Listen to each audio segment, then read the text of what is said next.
Have you ever wondered what it was like to dine like a pharaoh? Picture this: a lavish hall overflowing with golden platters, the air thick with the scent of exotic spices, and tables heaped with delicacies so rare and extraordinary they were reserved only for royalty and the gods. These were the legendary banquets of ancient Egypt, where food wasn't just sustenance, it was power, prestige, and a gateway to the divine. But as magnificent as these feasts must have been, the true tastes, the actual recipes, the very experience of sitting at that table has been lost for millennia until now. Today, we're pulling back the curtain on history to uncover the lost foods of the Pharaoh's banquets. This isn't just a list of ingredients or a dry historical account, it's a journey. A journey back through time to rediscover flavors that haven't been tasted in over 3,000 years. We're talking honey-infused wines served in alabaster cups, rich stews simmered with desert herbs, bread baked in shapes sacred to the gods, and meat so lavishly prepared they were practically works of art. These weren't just meals, they were experiences carefully crafted to showcase wealth, please the palate, and honor the afterlife. So why does this matter now? Because food is more than just nourishment, it's culture, it's memory, it's one of the most intimate ways we connect with the past. And by exploring what the pharaohs ate, we're not just learning about ancient recipes, we're stepping into their world. Understanding their values, their beliefs, and their incredible ingenuity, we're going to trace the echoes of these extravagant feasts, from tomb paintings and temple inscriptions to the actual remains of food left as offering. And along the way, we might even challenge everything we thought we knew about ancient cuisine. So settle in, open your mind, and get ready, because we're about to embark on a culinary adventure like no other, one that will change the way you see history, one delicious bite at a time. To truly grasp the extravagance of these events, we need to step into the Pharaoh's dining hall. Forget a simple dinner party, this was a multi-sensory spectacle of power. Imagine a vast columned chamber, its ceilings stretching high, painted with intricate scenes of gods and goddesses watching over the proceedings. The air would shimmer with heat from braziers and be heavy with the intermingling scents of roasting meat, fragrant incense, and perfumed oils worn by the guests. Light would flicker from countless oil lamps, casting dancing shadows on walls adorned with brilliant mosaics and gold leaf, making the entire space feel alive and magical. The guest list was a meticulously curated display of the pharaoh's influence. This wasn't just family and friends. Attendance was a supreme honor, reserved for the highest officials, viziers, generals, and treasurers, alongside powerful priests and favored nobles from across the kingdom. Even foreign dignitaries might be invited, their presence a not-so-subtle demonstration of Egypt's wealth and dominance to the wider world. Each person's seating arrangement was a clear map of the court's hierarchy, with proximity to the god king himself signaling one's status. Everyone was there not just to eat, but to witness and participate in a ritual that reinforced the entire social order, and the service was a performance in itself. You wouldn't see simple pottery on these tables. Food was presented on exquisite dishes of polished alabaster, gleaming gold, and fans so brilliantly blue it seemed to hold a piece of the sky. Young servants, often children of nobles sent to court for their education, moved with graceful precision, offering platters and keeping golden cups filled to the brim with beer and wine. But before a single bite was taken, elaborate offerings were made to the gods. The finest cuts of meat, the whitest loaves of bread, the sweetest fruits and honeyed cakes were first presented to a divine statue or altar. This act transformed the feast from a mere display of wealth into a sacred communion. By dining on what the gods had symbolically tasted, the pharaoh and his guests were absorbing divine favor, literally taking divine power into their bodies. The banquet was the ultimate proof that the gods smiled upon the pharaoh's reign, and by extension, upon all of Egypt. Every delicious mouthful was a political statement and a religious act, solidifying the pharaoh's role as the irreplaceable link between the people and the pantheon. Now let's turn our attention to one of the most fundamental yet spiritually profound elements on the royal table: bread. In our modern world, bread is often a simple side dish, but in ancient Egypt, it was absolutely sacred. It was the literal and symbolic staple of life, for the commoner and the pharaoh alike, but the bread served at a royal banquet was an art form unto itself, elevated far beyond mere sustenance. The foundation of this culinary art was the grain. Pharaoh's bakers didn't use the common wheat we know today. Their primary grain was emmer wheat, an ancient variety with a tougher husk and a rich, complex, almost nutty flavor. They also used barley extensively. These grains were painstakingly ground on saddle-shaped stones called querns, a labor-intensive process that produced a coarse, whole grain flour full of fiber and grit.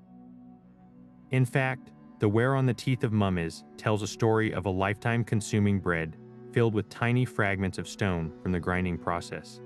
This wasn't the soft, white, pre-sliced loaf of a supermarket. This was a hearty, dense, and substantial food. But the real magic, the true innovation that transformed simple paste into a divine offering, was fermentation. The Egyptians were master bakers, and they understood the power of yeast centuries before anyone knew what it was. They would save a piece of dough from a previous batch, a sourdough starter teeming with wild yeast and bacteria captured from the air. They also created a unique fermented beverage specifically for baking, a low-alcohol beer that acted as a potent leavening agent. When mixed into the new dough, these agents would work their magic, causing the bread to rise and develop a complex, tangy flavor profile that we would recognize as sourdough today. The air pockets we see in loaves depicted on tomb walls are a direct result of this ancient fermentation knowledge, and the shapes these loaves took were anything but random. Bakers were artists, molding dough into intricate forms charged with meaning.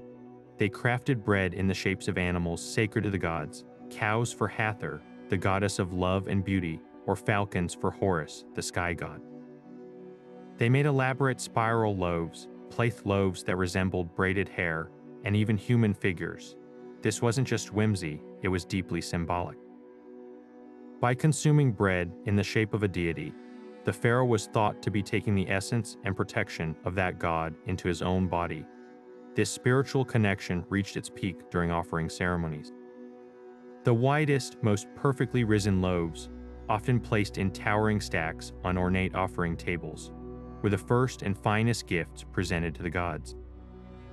Tomb paintings frequently show the deceased, whether a pharaoh or a noble, sitting before a table heaped with bread, a guarantee of nourishment for eternity. The bread was a currency of devotion, a bridge between the earthly and the divine. So the next time you see a simple loaf of bread, consider the incredible journey it represents, from a humble grain to a fermented masterpiece to a sacred symbol. For the pharaohs, it was quite literally the staff of life, and a direct offering to the gods they hoped to join. If you thought bread was sacred, wait until you hear about what they were drinking. While we often picture pharaohs sipping wine from golden goblets, and they certainly did, the true beverage of ancient Egypt, the drink that built the pyramids and pleased the gods, was beer. This wasn't just a casual refreshment, it was a dietary cornerstone, a form of currency, and a potent religious symbol, all flowing from a brewing process so ingenious it's still admired today. The ancient Egyptian brewing method was a beautiful, efficient cycle that began with the very bread we just discussed. Brewers would take partially baked barley loaves, break them into large chunks, and strain them through a sieve into a large vat of water. This mixture, sweetened with dates or honey, was then left to ferment. Wild yeast, present in the air and clinging to the brewing vessels, would work its magic, converting the sugars into alcohol. This technique produced a thick, nutrient-rich, and slightly sweet beverage, often described as more of a porridge or gruel than the clear, golden liquid we know today. It was so packed with grains and solids that it was often consumed with a spoon, a hearty and caloric meal in a cup that provided essential nutrients, vitamins, and calories for everyone from the lowliest laborer to the highest official. And just like bread, beer came in a stunning variety of grades and flavors, especially for the royal palate. While common workers received a standard, nutritious brew, the pharaoh's cellar would have boasted an impressive selection. Hieroglyphic labels from amphorae found in tombs list different types: sweet beer, dark beer, garnished beer, and aged beer. Brewmasters would experiment with different grains, adding dates for sweetness, mandrakes for their supposed magical properties, or exotic spices like cinnamon imported from the land of Punt. The strength could vary dramatically too, from a low-alcohol, daily ration to highly intoxicating brews reserved for religious ecstasy and grand festivals. For a pharaoh hosting a banquet, serving a diverse array of these specialty beers, was yet another display of immense wealth and control over resources. This control extended to the entire economy, as beer was literally the wage that built an empire. Workers at Deir el-Medina, the village of the tomb builders, received a regular ration of beer as part of their pay. Records show that a standard daily ration for a laborer might be several jars of beer, providing the energy needed for backbreaking work under the hot sun. It was a safe drink in a world where water sources could be contaminated, a nutritious supplement to a grain-heavy diet, and a form of social cohesion. The state's ability to produce and distribute vast quantities of beer was a direct measure of its power and organizational skill. Without the steady flow of brew, the great monuments of Egypt would never have risen from the desert sands. But its most profound role was in the realm of the divine. Beer, known as henket, was considered a gift from the gods themselves, specifically from Osiris, the god of the afterlife, and Sekhmet, the fierce lioness goddess of war and healing. Myths tell of the sun god Ra using beer, dyed red to resemble blood, to trick Sekhmet into drinking herself into a stupor to end a rampage against humanity. Because of this divine origin, beer was a fundamental offering in every temple. Jars were presented to deities to gain their favor, and models of breweries were placed in tombs to ensure the deceased had an eternal supply in the afterlife. At a pharaoh's banquet, the act of raising a cup was deeply symbolic. They were not merely drinking, they were participating in a timeless ritual, consuming the same sacred substance that subdued gods and sustained the souls of their ancestors, reaffirming their divine right to rule with every sip. While beer and bread formed the hearty foundation of the feast, the true centerpieces of a pharaoh's banquet were the meats. The sheer variety and extravagance of the carnivorous offerings were a breathtaking display of the kingdom's reach and the royal kitchen's culinary ambition. This was not a simple meal, it was a procession of the finest creatures from the Nile Valley and far beyond, each dish telling a story of dominion over both the domesticated and the wild. At the heart of this meat-centric display were the classic staples of the Egyptian farm: cattle, sheep, and goats, but even these familiar animals were elevated to an art form. Beef, in particular, was the ultimate symbol of wealth and prestige. A prized bull represented a significant investment of land, water, and labor, making its consumption a privilege reserved for the highest echelons of society. Tomb paintings frequently show the ritual slaughter of a fatted bull, its meat destined for the offering tables of the gods and the plates of the elite. Mutton and goat were also common, but no less valued, often prepared in large stews with onions, garlic, and leeks, their rich aromas filling the banquet hall. These domesticated animals provided a reliable, controllable source of protein, a testament to the agricultural mastery that underpinned Egyptian civilization. Yet, to truly impress his guests and honor the gods, a pharaoh needed to showcase his power over the untamed world. This is where the menu ventured into the spectacularly exotic. Royal hunts in the desert wadis and marshlands provided an incredible array of game. Tender gazelle and swift antelope were highly prized for their lean, flavorful meat. Oryx, with their magnificent long horns, were a challenging and prestigious quarry, but the ancient Egyptian palate was far more adventurous than we might expect. Historical records and tomb scenes provide evidence of even more surprising fare being presented at the table, including the meat of wild cows, Barbary sheep, and perhaps most astonishingly, hyena. While the idea of eating a scavenger like a hyena might shock us today, it was likely seen as the ultimate demonstration of the pharaoh's ability to conquer and consume even the most formidable and fearsome creatures of his domain. Each exotic dish was a narrative of the king's strength and the boundless extent of his resources. The preparation of these magnificent cuts was a public spectacle in itself, designed to engage the senses long before the food reached the plate. For large feasts, the primary cooking method was spit roasting over open fires or in vast clay ovens. Imagine the scene: whole sides of beef or entire gazelles, skewered on heavy irons, slowly turning over crackling flames. The sizzle of fat dripping onto the coals would have sent plumes of fragrant smoke into the air, a tantalizing preview of the feast to come. Kitchen servants would diligently baste the roasting meat with precious oils and spices, the flavors caramelizing into a savory, crispy crust. This method wasn't just practical for feeding a crowd, it was theatrical.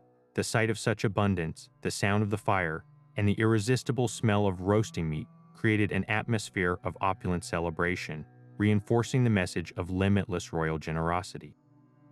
Beyond the grand spectacle of the spit, royal chefs employed a sophisticated array of cooking techniques.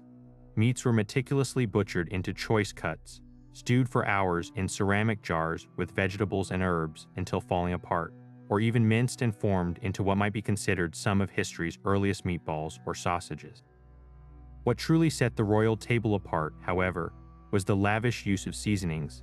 While a commoner's stew might be flavored with simple salt and parsley, the Pharaoh chefs had access to a spice cabinet that was a direct result of international trade. They used cumin and coriander extensively, along with more expensive imports like cinnamon and peppercorns, which were painstakingly transported along trade routes from the distant land of Punt. A simple roast wasn't so simple when it was crusted with precious cinnamon and served with a sauce of dates and honey. This wasn't just cooking, it was alchemy, transforming raw ingredients into dishes that were as much a status symbol as the gold plates they were served on.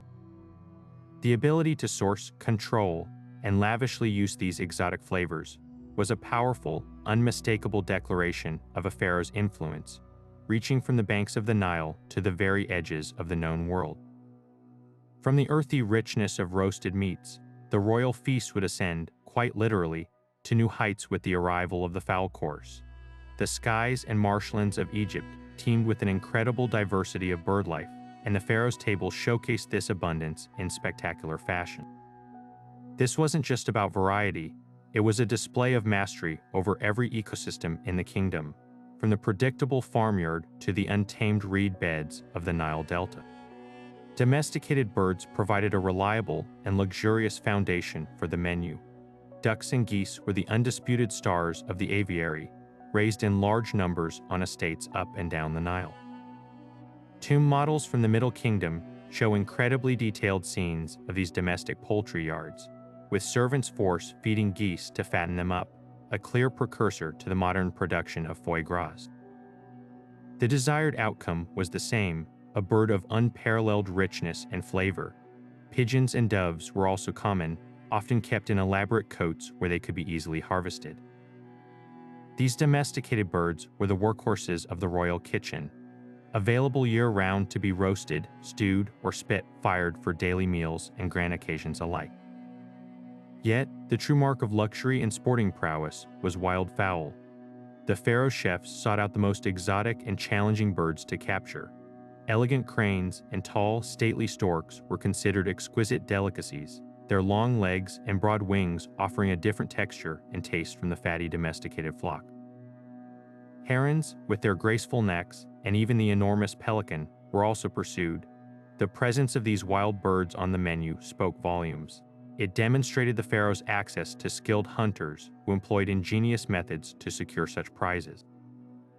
Tomb paintings at Medem show a famous scene of men using throw sticks to hunt waterfowl in the marshes, a technique that required immense skill and patience. They also used large clap nets, which could be sprung shut to trap entire flocks at once, ensuring a massive haul for a state banquet.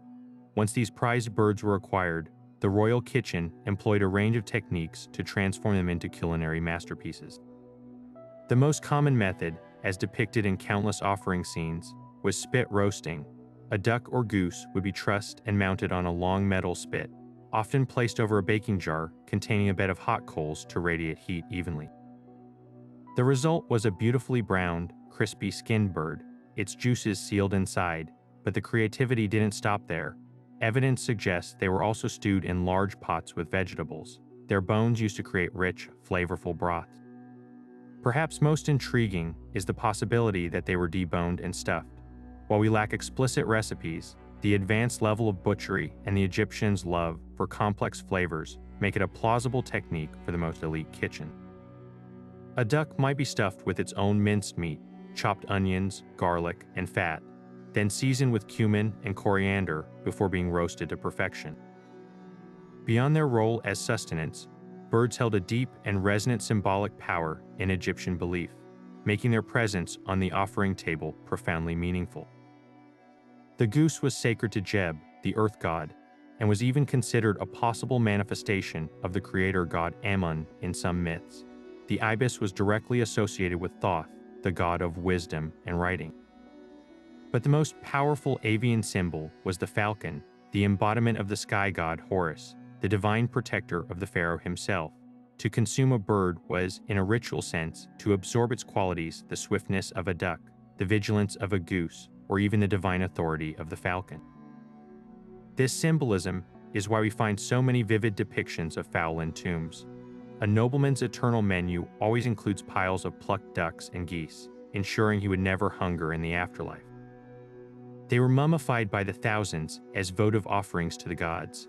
At a royal banquet, a golden platter bearing a perfectly roasted goose was far more than a meal. It was a direct link to the divine, a symbol of the pharaoh's role as the living Horus, and a guarantee that the cosmic order, as stable and predictable as the annual migration of birds, would continue under his wise and powerful rule. While the royal table overflowed with the bounty of the farm and the sky, the Nile itself offered a seemingly endless supply of sustenance, fish. This relationship, however, was anything but simple. In the complex tapestry of ancient Egyptian belief, fish occupied a uniquely paradoxical position. They were both a common staple for millions, and for the pharaoh at his most sacred banquet, a potentially forbidden fruit. For the vast majority of Egyptians, fish was an absolutely vital source of protein. The Nile was practically alive with them: Nile perch, catfish, mullet, tilapia, and elephant snoutfish, to name just a few. The river's annual inundation would leave behind flooded basins that became teeming natural fish farms, easily harvested with nets, spears, or even bare hand. This abundance was a gift from the gods, a crucial buffer against famine, but fish is highly perishable. To preserve their catch for trade and for the lean months, the Egyptians became masters of preservation. They would gut the fish, split them open, and dry them in the relentless sun. Even more effectively, they packed them in salt, creating a product that could last for months. These salted and dried fish were a commodity that could be transported far into the desert, sustaining the workmen building the pyramids and feeding families in towns far from the river's banks. It was the ultimate everyday food, yet within the sacred context of the temple and the elite banquet, the story becomes far more complicated. Certain nomes or regional districts held specific fish to be sacred, the living embodiment of a local god. To eat such a fish would be a profound sacrilege. More broadly, some priesthoods and elite classes practiced a form of ritual abstinence, avoiding fish altogether. This taboo is rooted in a powerful myth from the Osiris cycle. After the god, Osiris was murdered by his brother Seth. His body was dismembered and scattered across Egypt. As the story goes, the Oxyhinchus fish, a distinctive species with a long, pointed snout, supposedly ate the severed phallus of Osiris. This act rendered that specific fish, and by extension, perhaps all fish in the mind of some, as unclean creatures associated with the destructive chaos of Seth. For a pharaoh, who was the living embodiment of Horus, the son of Osiris who avenged his father, consuming the very creature that desecrated his divine ancestor's body could be seen as a spiritually dangerous act. This creates a fascinating contradiction in the archaeological record. In many noble tomb scenes, the deceased is shown happily spearing fish from a papyrus skiff, a symbol of their triumph over the chaotic forces of the marsh. Yet on the actual offering table laid out for their eternal sustenance, fish are conspicuously absent, replaced by cuts of beef and fowl.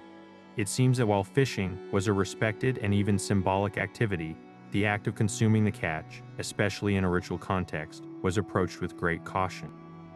So, did fish ever find its way onto the pharaoh's golden plate? The answer is likely a complex and situational yes. While it may have been avoided during certain religious festivals or by particularly devout individuals, its sheer abundance and nutritional value made it impossible to ignore entirely. For a massive state banquet feeding thousands of guests of varying ranks, preserved fish would have been a practical and economical way to provide protein. Furthermore, the taboo was not universal across all of Egypt or all time periods. Its strength ebbed and flowed with changing religious currents. A pharaoh wishing to present himself as in touch with the common people, the great provider of the land, might intentionally include this staple of the Egyptian diet to showcase his connection to the Nile that gave life to his kingdom. The decision to serve fish was not just a culinary one, but a delicate dance between religious piety, practical necessity, and political messaging, making it one of the most intriguing and nuanced choices on the entire menu. Moving from the complex symbolism of fish, we arrive at a culinary category that feels much more familiar to our modern palates: dairy. While we might take a glass of milk or a slice of cheese for granted in ancient Egypt, these products were valuable, versatile, and required remarkable ingenuity to produce and preserve in a climate without refrigeration. The royal kitchens didn't just have access to milk, they transformed it into a stunning array of delicious and nutritious creations that added a unique richness to the pharaoh's table. The journey of Egyptian dairy began, of course, with the animal itself. While we primarily associate dairy farming with cows today, the ancient Egyptians drew their milk from a much wider range of livestock. Wealthy estates kept herds of cattle, but they also relied heavily on goats and sheep for their milk. Each type of milk offered its own distinct flavor profile and fat content, giving royal chefs a palette of ingredients to work with. The milking process itself is beautifully documented in tomb paintings, showing farmers patiently working alongside their animals, often with a calf nearby to encourage the flow of milk. The fresh, warm milk would be collected in pottery vessels, but in the intense heat of the Egyptian day, it would spoil within hours. This pressing need to preserve such a precious resource led to some of humanity's earliest and most delicious dairy innovation. The simplest and most immediate way to enjoy this bounty was to consume it fresh. We can easily imagine a servant presenting a cool, freshly drawn bowl of milk to the pharaoh or his family, perhaps sweetened with a drizzle of honey for a quick, nourishing treat. But the real magic happened through fermentation. By allowing fresh milk to sour naturally with the help of ambient bacteria, Egyptian dairymen created a thick, tangy, yogurt-like product. This fermented milk, similar to what is known today as labin, was not only a method of preservation, but also a healthful probiotic, aiding digestion in a diet often heavy in bread and beer.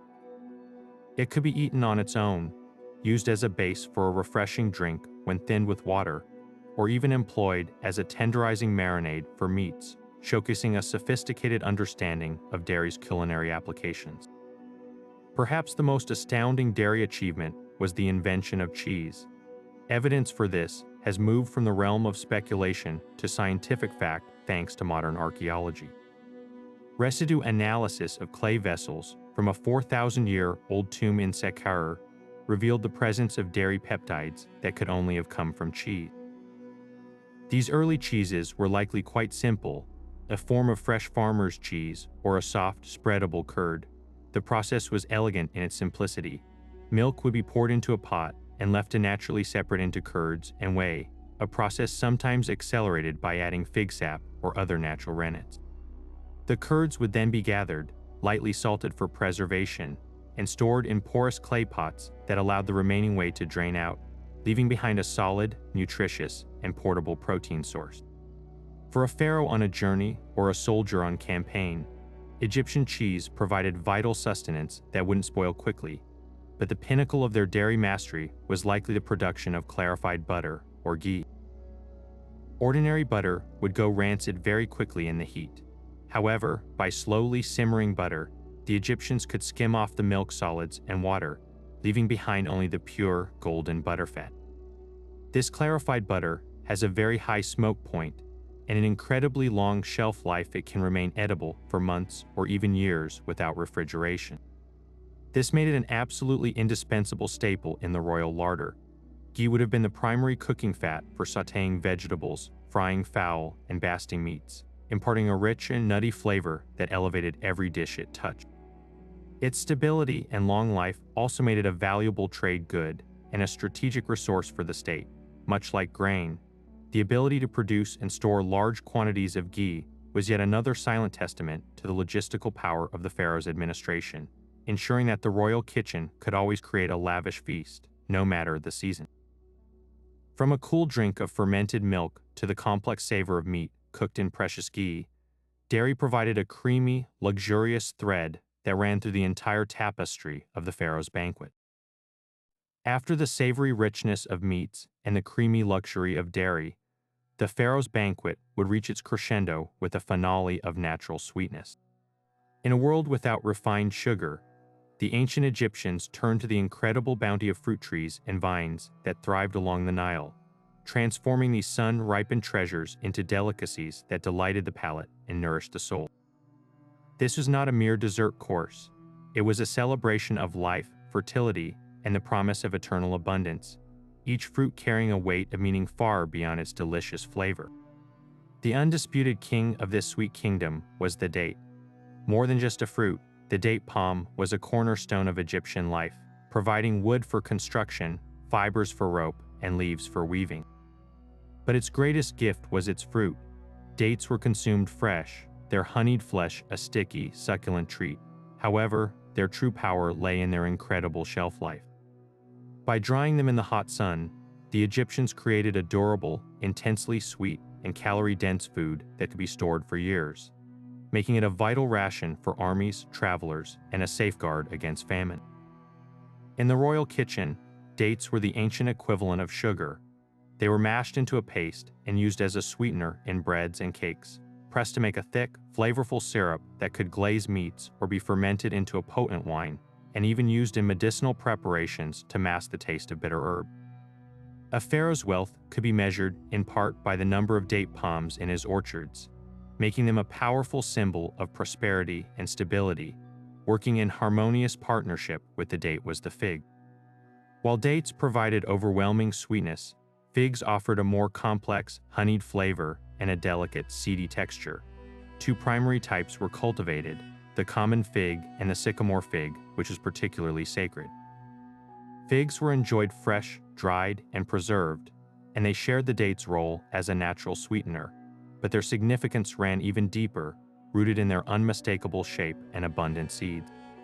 The fig became a powerful symbol of fertility and life itself. In art, they are often associated with the goddess Hathor, the divine mother, and are shown being presented to kings as a blessing of abundance and progeny. The milky sap of the fig tree was also believed to have healing properties. To eat a fig was to partake in a ritual of creation and renewal, a promise of continued life and vitality that resonated perfectly with the pharaoh's divine role as the sustainer of Egypt.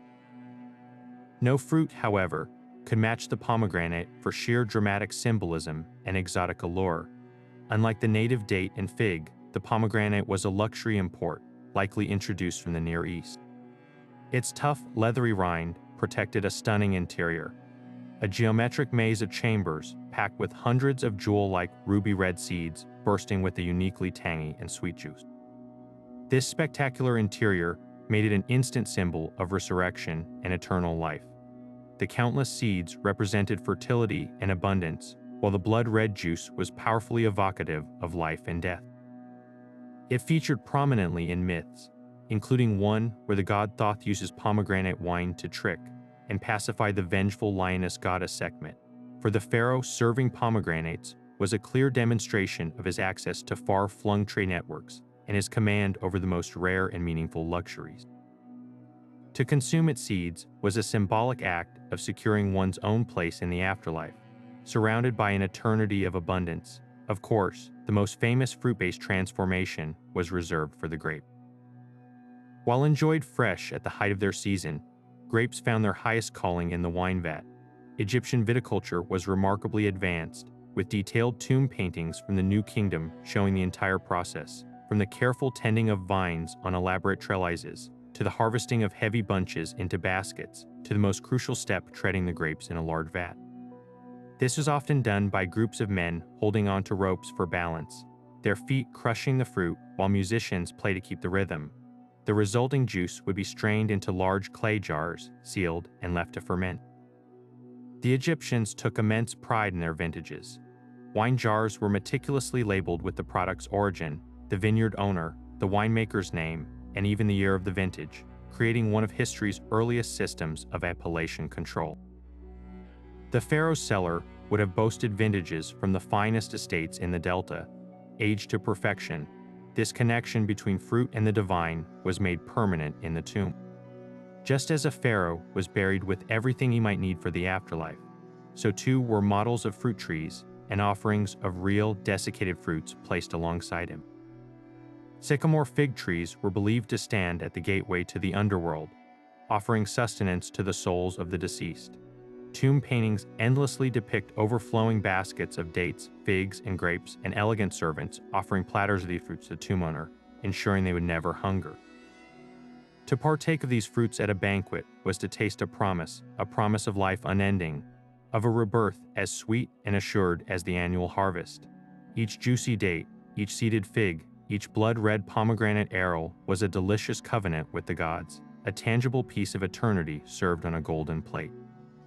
Beyond the sweet fruits and rich meats, the true backbone of the pharaoh's kitchen, and indeed of every Egyptian meal, lay in the humble yet mighty vegetable garden. While we might think of vegetables as a simple side dish for the ancient Egyptians, they were fundamental, the source of everyday flavor, the foundation of complex stews, and a veritable pharmacy grown right outside their home.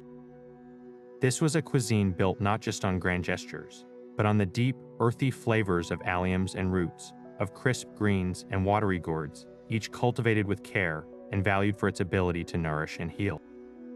No vegetable was more essential to this culinary foundation than the mighty onion, alongside its potent cousins, garlic and leeks.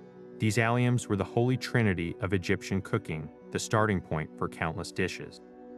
Archaeologists have found onions placed in the pelvic regions of mummies, and Ramesses IV was even entombed with onions carefully placed in his eye sockets, a powerful testament to their perceived role in regeneration and the afterlife due to their layered structure and potent life force. In the kitchen, they were absolutely indispensable. Chopped onions and garlic would be fried in precious oil or fat as the base for stews, their sweetness caramelizing to create a deep, savory foundation. They were roasted whole in the embers of a fire, boiled with meats, and even eaten raw, providing a sharp, pungent kick that cut through the richness of fatty meats and dense breads. But their value went far beyond taste. The Ebers Papyrus, one of our most complete medical texts from ancient Egypt, prescribes garlic for everything from alleviating headaches and treating heart disease to fortifying the body against general ailment. Onions were used as an anti-inflammatory agent and a poultice for wounds. They weren't just seasonings, they were considered essential tonics for maintaining health and vitality. Perhaps the most surprising vegetable on the royal menu was lettuce.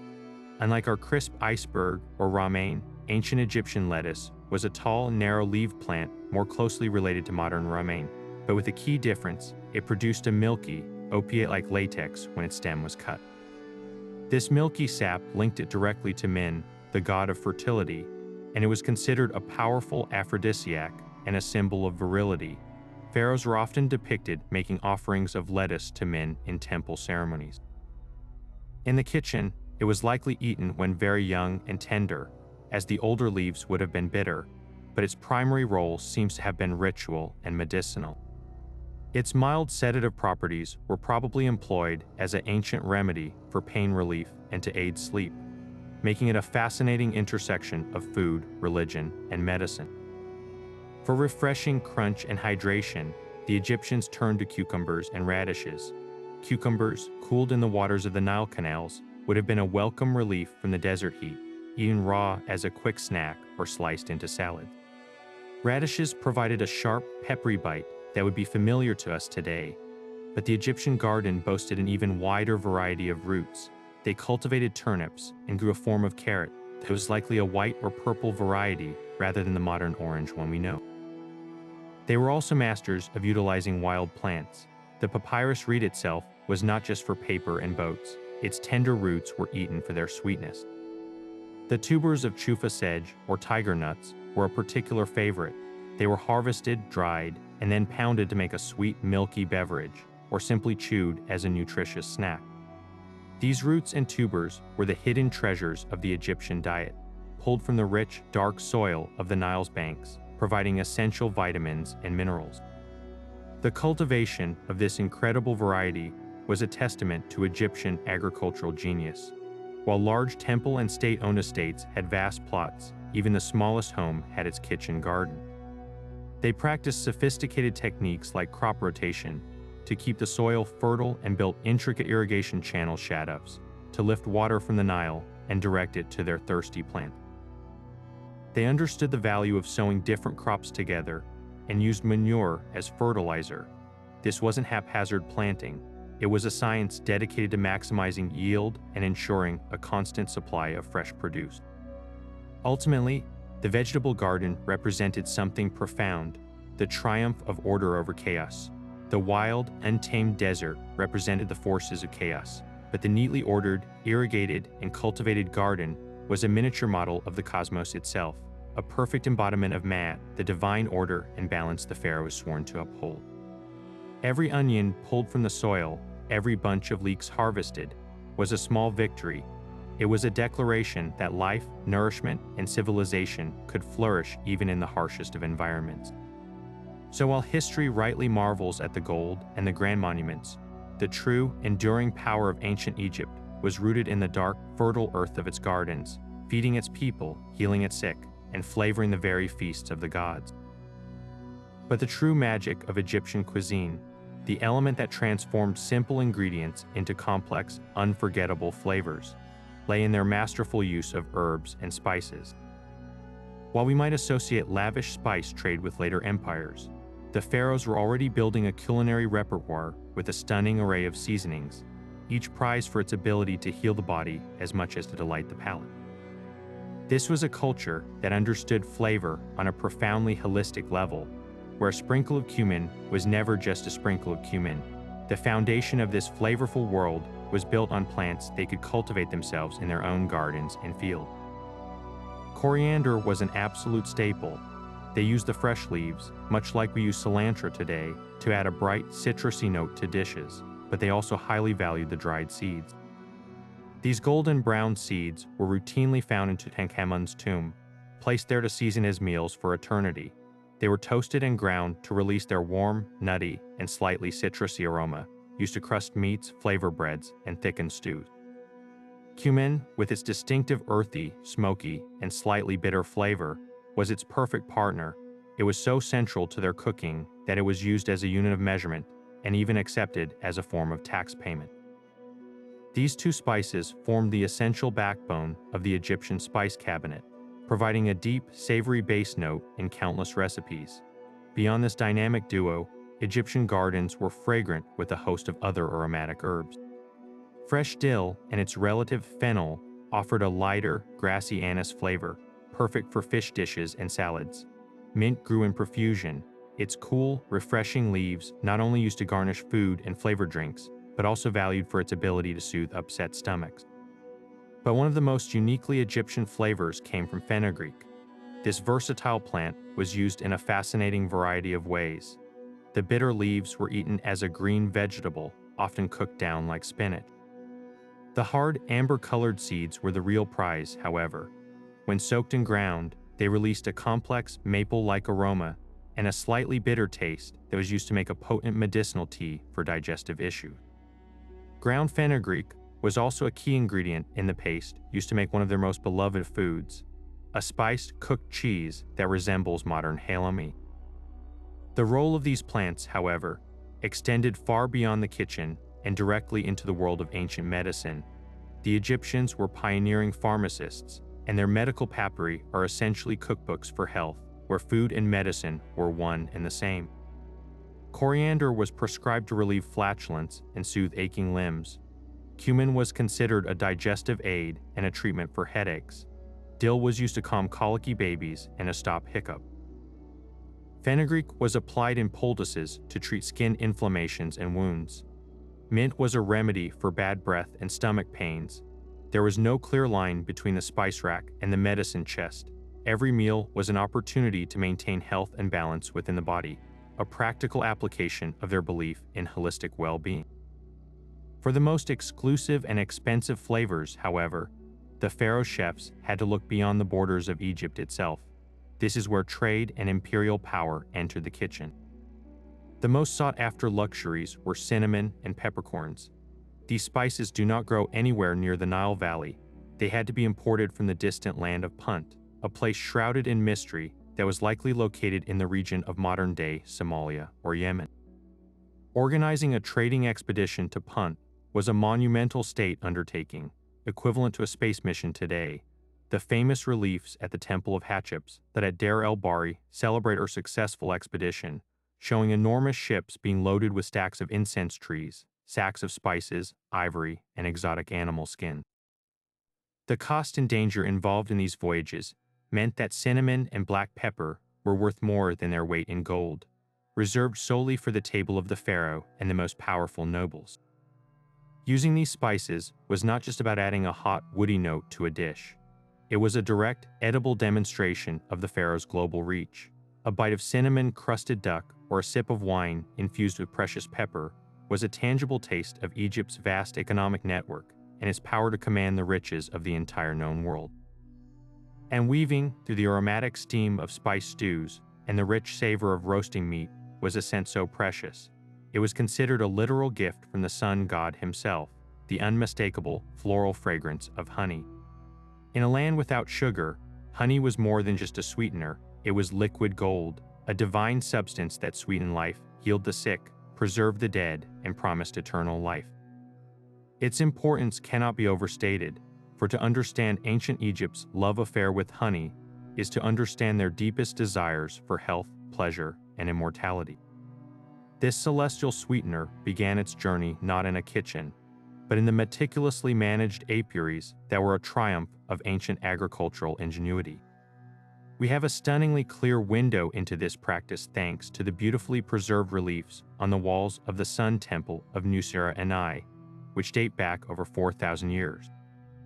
These carved scenes are essentially a step-by-step guide to ancient beekeeping. They show beekeepers smoking traditional horizontal hives, which were expertly crafted from clay tubes stacked together. The keepers then carefully remove honeycombs, place them in large pots to drain, and finally seal the precious golden liquid in jars for storage and transport. This was not a haphazard collection of wild honey. This was a sophisticated, state-supervised industry. The hives were often placed on barges and floated along the Nile, following the blooms of different flowers to create specific honey varieties, much like a modern-day pollinating service. This mobility ensured a continuous harvest and a complex, nuanced flavor profile that could be tailored to the pharaoh's preferences. The entire operation was a testament to the Egyptians' remarkable ability to domesticate and harness the natural world, even its most fiercely productive insect. Within the royal kitchens, honey's primary role was, of course, to create sublime desserts and delicacies that would dazzle banquet guests. It was the essential ingredient in a plethora of sweet cakes and pastries, often mixed with dates, figs, and ground tiger nuts to form a rich, sticky dough that was then baked. It was drizzled over fresh fruits like dates and figs to elevate their natural sweetness into something truly decadent, but its use was far more creative than mere drizzle. Honey was fermented into a potent, sweet wine known as mephais, a beverage likely reserved for the most sacred ceremonies and the highest echelons of society. It was also used to create early forms of candy by encasing nuts or spices in hardened honey. A taste of honey at a pharaoh's feast was a direct taste of luxury itself, a sensory experience of the kingdom's abundance and the culinary artistry it could command. Yet, honey's value extended far beyond the dining hall and deep into the world of ancient medicine and preservation. The Egyptians were acutely aware of honey's miraculous properties. They observed that it never spoiled, and they put this preservative power to practical use. It was used as a base for salves and ointments to treat wounds and skin infections, an application modern science has confirmed due to honey's natural antibacterial and antifungal qualities. The Ebers Papyrus lists hundreds of medicinal recipes featuring honey, prescribed for ailments ranging from eye diseases and coughs to gastrointestinal issues. It was mixed with herbs, minerals, and milk to create potent tonics. A sore throat would be soothed with a mixture of honey, milk, and carob. A wound would be cleaned and dressed with a honey paste to prevent corruption and speed healing. In a world without antibiotics, honey was one of the most powerful and reliable medicines available, a true nectar of the gods that sustained life as much as it delighted the palate. This profound duality of giving life and preserving it naturally led to honey's most powerful role, as a sacred symbol of rebirth and eternal life. Its golden color mirrored the flesh of the gods and the sun itself. Its resistance to decay made it a powerful metaphor for the soul's resilience. And most poetically, the bee itself was linked to royalty. The title, He of the Sedge and the Bee, referred to the king's dominion over both Upper and Lower Egypt. This divine connection made honey an indispensable part of the funeral rite. Offerings of honey were presented to gods like Min and Osiris to gain their favor for the deceased. More practically, honey was even used in the mummification process itself, sometimes employed as an unguent or a preservative agent for the body. To be buried with jars of honey was to be supplied with a food that would never spoil and a substance that carried the very promise of resurrection. It was the ultimate assurance that the soul, like the timeless golden liquid sealed in the tomb, would remain intact and sweet, forever preserved against the decay of the ages. While honey provided a divine sweetness, it was the fermented juice of the grape that truly captured the essence of Egyptian luxury and sophistication. The wines of the Nile Delta were not a simple rustic drink. They were a carefully engineered status symbol, the product of a highly advanced viticulture industry that rivaled any in the ancient world. This was a culture that understood terroir, vintages, and the art of the vintner centuries before these concepts were named, and their prized vintages were a centerpiece of any elite gathering. The journey of Egyptian wine began in the sun-drenched, fertile lands of the Nile Delta. This vast, flat region, crisscrossed by canals and blessed with a slightly cooler climate than the south, was the perfect environment for cultivating grapes. It was here that the most famous vineyards were established, vast estates owned by the pharaoh himself or by powerful temples. Places like the Western Delta and the Oasis of Area became renowned as the premier wine-growing regions, their names etched onto jar labels as a mark of quality and prestige, much like a modern appellation. These weren't just farms, they were sprawling agricultural enterprises. Tomb paintings from the New Kingdom show incredibly detailed scenes of vineyard life, grapes growing on elaborate trellises supported by wooden poles, workers carefully tending to the vines, and watchmen perched in raised huts to guard the precious crop from birds and thieves. The investment in manpower and infrastructure was immense, a clear indicator of the enormous value placed on the final product. Once the heavy, ripe bunches were harvested and carried in baskets to the pressing area, the real magic began. The most iconic image of Egyptian winemaking is the grape-treading vat. Teams of men, holding onto ropes for balance, would rhythmically crush the fruit underfoot in a large, shallow stone basin, often to the accompaniment of flute players who help maintain the pace. This method, while seemingly primitive, is actually quite gentle on the grapes, avoiding the bitter tannins that can be released from crushing the seeds and stem. The free-run juice would flow through a spout into a waiting collection jar. For a finer, clearer wine, the remaining pulp might be gathered in a sack press, a cloth bag twisted tight with poles, to squeeze out every last precious drop. The juice, or must, was then ready for its transformation. This transformation happened inside the most important vessel in the process, the amphora. These were not generic storage jars. They were specifically designed for wine, tall, narrow, and pointed at the base. Their shape made them easy to transport by ship, as they could be stacked neatly in the hull and stood upright in the sandy soil of a cellar.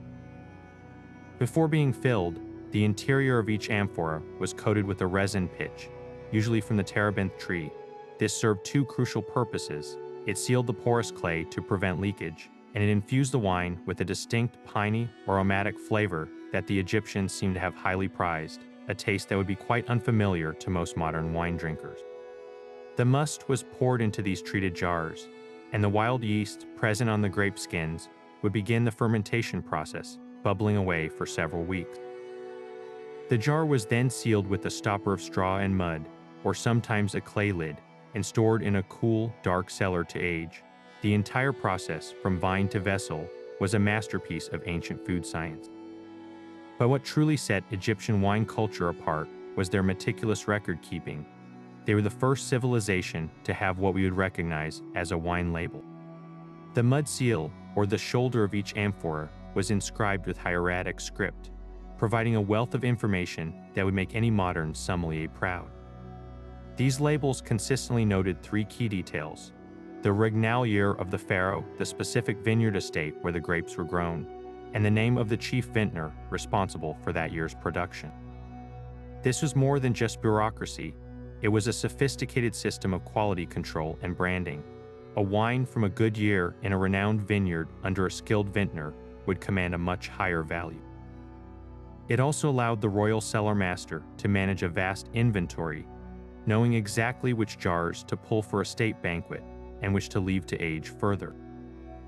This practice gives us an incredible window into their oenophilic sophistication.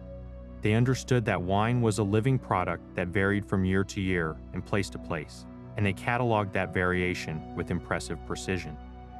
Unsurprisingly, a product this valuable and complex was reserved for the uppermost echelons of society. Commoners drank beer, the elite drank wine.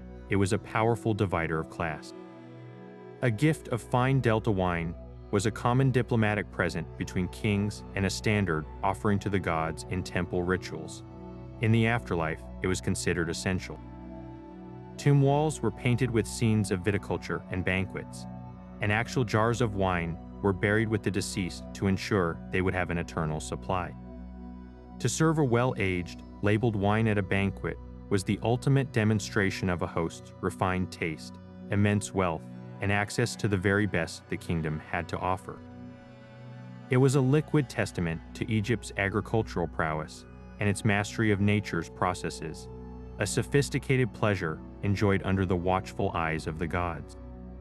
While the meat sizzled and the vegetables stewed, none of these culinary masterpieces would have been possible without the unsung heroes of the pharaoh's kitchen, the oils and fats that brought everything to life.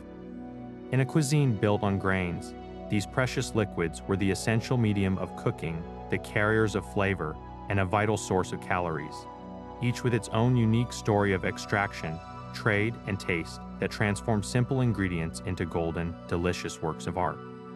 The most common and widely used oil came from a source that might surprise us today. The humble flax plant, linseed oil pressed from flax seeds, was the workhorse of Egyptian cuisine and daily life. The process of extracting it was a testament to their ingenuity.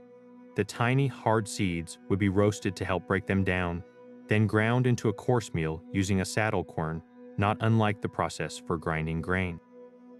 This meal was then placed into a coarse linen bag and subjected to immense pressure in a lever press, a technology they adapted from wine and olive oil production. The resulting oil had a distinct, robust, and slightly nutty flavor. While it was a staple for frying foods and dressing vegetables in the kitchens of commoners and elites alike, its importance extended far beyond the cooking pot. Linseed oil dried into a hard, protective film, making it the primary binding agent for the pigments used in those breathtaking tomb paintings that have survived for millennia. It also fueled the simple clay lamps that illuminated homes and workshops after sunset. This versatility made it one of the most indispensable commodities in all of ancient Egypt. For a more delicate and sought-after flavor, the Egyptians turned to the sublime taste of sesame oil. Introduced from the Near East, the sesame plant was cultivated in Egyptian gardens for its nutritious seeds, which could be eaten raw, baked into breads, or transformed into oil. The extraction of sesame oil was a more delicate affair, often involving a slow, cold pressing to preserve its mild, slightly sweet, and wonderfully aromatic qualities. This made it a premium product, highly valued for dressing fine salads, finishing dishes, and creating delicate pastries where a strong flavor wasn't desired. Its high smoke point also made it excellent for frying. and it was likely the oil of choice for the royal kitchen when preparing the most exquisite foods. A dish of wild fowl, for instance, might be gently fried in precious sesame oil to complement, rather than overpower, its natural gamey richness. The presence of sesame oil in a kitchen was a clear indicator of status, a subtle luxury that elevated everyday cooking into something extraordinary. Perhaps the most exotic and potent oil in their arsenal was derived from the castor bean plant. This was an oil handled with great respect, for while the beans themselves are highly toxic, the oil, when properly extracted, is not. The Egyptians were masters of its production, using it extensively as a fuel for lamps, where it burned with a clean, bright flame, and as a base for perfumes and unguents. Its use in cooking, however, was likely more limited and highly specialized due to its very distinctive, heavy, and slightly medicinal aroma. It might have been used in tiny quantities as a flavoring agent in certain dishes, much like a modern cook might use a drop of truffle oil, or employed in the preparation of specific foods that benefited from its unique properties. Its primary culinary connection, however, was deeply ritualistic. The castor oil plant was sacred to the goddess Isis, and its oil was used in temple ceremonies and as an offering. Using it in a sacred context, perhaps to anoint food destined for a god's altar, linked the act of cooking directly to the divine, infusing a meal with spiritual significance beyond its physical nourishment. Not all of these luxurious fats were homegrown. For the absolute pinnacle of opulence, the pharaoh's larder required imports, and the most coveted of all was olive oil. While there is evidence of olive cultivation in the western oases during later periods, high-quality olive oil was primarily an expensive import from Canaan and the Aegean. It arrived in distinctive Canaanite jars, its value immediately recognizable to any Egyptian. This made it a tremendous luxury item, a symbol of international trade and prestige. It was prized for its elegant, fruity flavor and was probably used sparingly, not for frying, but as a finishing oil or drizzled over roasted meats, used in the preparation of the most delicate dressings, or even consumed by the spoonful as a health tonic. To serve a dish dressed with imported olive oil was to make a powerful statement about one's wealth and connections, offering guests a literal taste of distant lands and the vast economic networks that only a pharaoh could command. The ability to choose between these different mediums was the final, crucial layer of culinary artistry. A chef might select robust linseed oil for a hearty stew, fragrant sesame oil for a delicate fish dish, and reserve the precious imported olive oil for a final, dazzling drizzle on a platter of roasted vegetables. This choice was a sophisticated form of flavor pairing, a deep understanding of how fat carries and transforms taste. Beyond the palate, these oils were the very essence of preservation and potency. They sealed and protected food, carried the essences of precious herbs and spices in marinades, and preserved meat. In a spiritual sense, the act of anointing with oil was a ritual of consecration, and by extension, cooking with these sacred substances was a way of blessing the food, preparing it not just for the body, but for the soul. The golden sheen on a perfectly roasted duck wasn't just a sign of good cooking. It was a glimmer of divine favor, a small miracle of chemistry and culture that made the Pharaoh's Banquet a truly transcendent experience. While the Pharaoh's table boasted the rarest meats and most expensive imports, the true, steady heartbeat of the Egyptian diet, for the common family and the royal court alike, was the humble, nourishing world of legumes and pulses. Lentils, fava beans, chickpeas, and peas were the unsung heroes of the Nile Valley, providing a reliable, affordable, and protein-packed foundation that sustained the entire population from the field worker to the king himself. These small, hardy seeds were a triumph of agriculture, able to be dried and stored for years, making them a crucial safeguard against famine and a constant, dependable source of vital nutrition in a world where hunger was never far away. The most beloved of these was undoubtedly the lentil.